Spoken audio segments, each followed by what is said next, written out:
Hey guys, it's Nick, back at it again with another video. And what I've got for you today is comparison between your regular internet, an Orbi router, and an EERO router. What I'm trying to do is boost up my house internet so I can get my home automation devices working flawlessly and without interruption. All right, let's get to the source.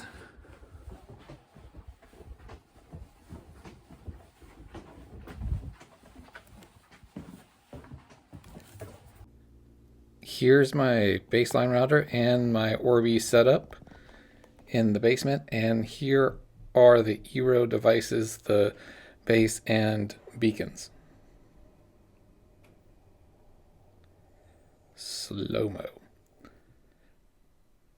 Here's my baseline router setup. I'm going to set up the base router in the basement, and the Orbi setup will be set up in the basement and on the second floor. The EERO setup will be set up in the basement as well for the base, and then the satellites or the beacons will be set up in the first level and second level of the house. All right, here's the chart for all my technical friends out there that lays out the download, upload, ping, jitter, and loss from the basement level, first floor level, second floor level, and outside for the baseline, Orbi, and EERO. There, I said it all on one breath. Whew. All right, so we've got download speeds for the baseline at 321. As you can see, that's significantly higher than the Orbi or the EERO. And if you're download heavy, or this is what you'd want to look at, more like streaming and things like that. But if you're sending a lot of emails, you're going to look at the upload speed here, and that's 50 for the baseline. The baseline being the Verizon 5G router system. And then you've got the Orbi and the EERO, of course. So great for the baseline down in the basement. For the upload and the download, good times down there. But whenever you get to the jitter, you're talking about 63. That's much higher than your Orbi and EERO, which is a much more stable network here at 8s and 18s and 4s. Getting into the download speeds for the Orbi at 249 and upload at 24.4 here. Upload is lacking, but I'm working in the basement and I'm not an email heavy person, so I'm not really concerned about the upload. EERO going at 47.8 is much better, but the downloading is at 155. So my sweet spot is right with the Orbi here in the middle, so basement Orbi wins for me. First floor, I'm not really concerned about the first floor. First floor for us is more about family time, and we don't have any screens, or we only stream music, which is you can work at a really low download speed for streaming music and you're fine. So let's go over it anyhow. Baseline is at 350, uploads at 64.4.8 on the regular. That's for the baseline level. Your jitters is crazy, but that's fine. 241 for the download on the Orbi, and 7.23 for the upload on the Orbi. I'm an echo, I don't care about this floor.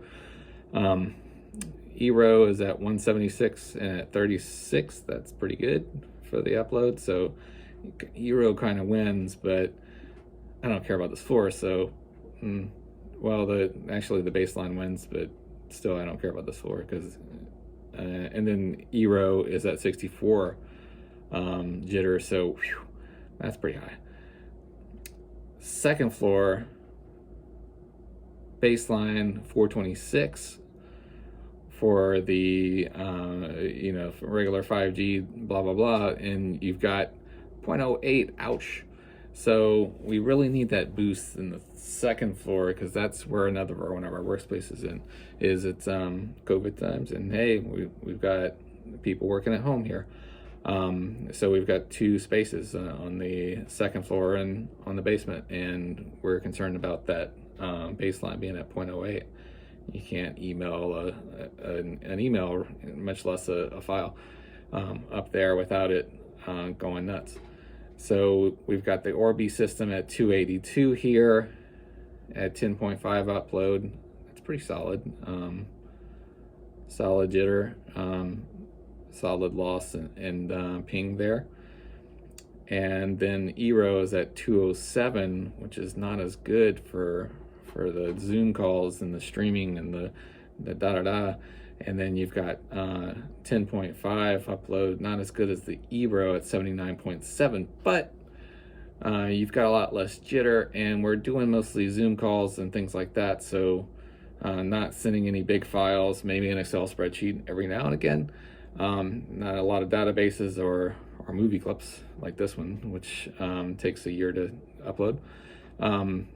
And so for us, the more solid option was the Orbi in a lot of respects. Not only because it's got a pretty consistent upload download speed, but it's pretty consistent overall in the ping, jitter, and loss area.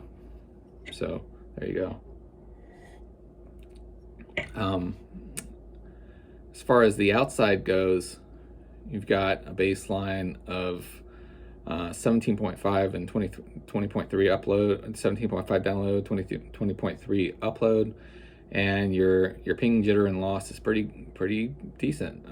So you can play a football game outside if you wanted to, but and you might not get much interruption, but it just might take a while to get you there, which probably is not that bad if you put it close enough to the router, which our outside is on our basement level pretty much, so we're good there.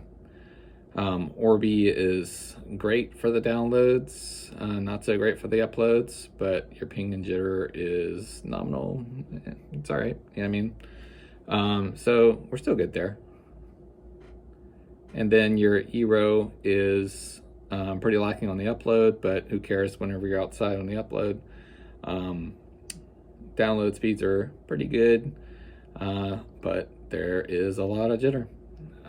So a lot more interruption, I think, in the EERO, but it all depends on what you're using it for. In our case, we have a 2-story house with a basement, and Orbi wins this game just because it sufficiently delivers the internet throughout the house. A horseshoe house works best for the EERO system, since you're able to place the beacons in far off spots in corners of the house where there may be dead zones and areas that are outside. Don't forget to like and subscribe this video, and tell your friends about it. See ya!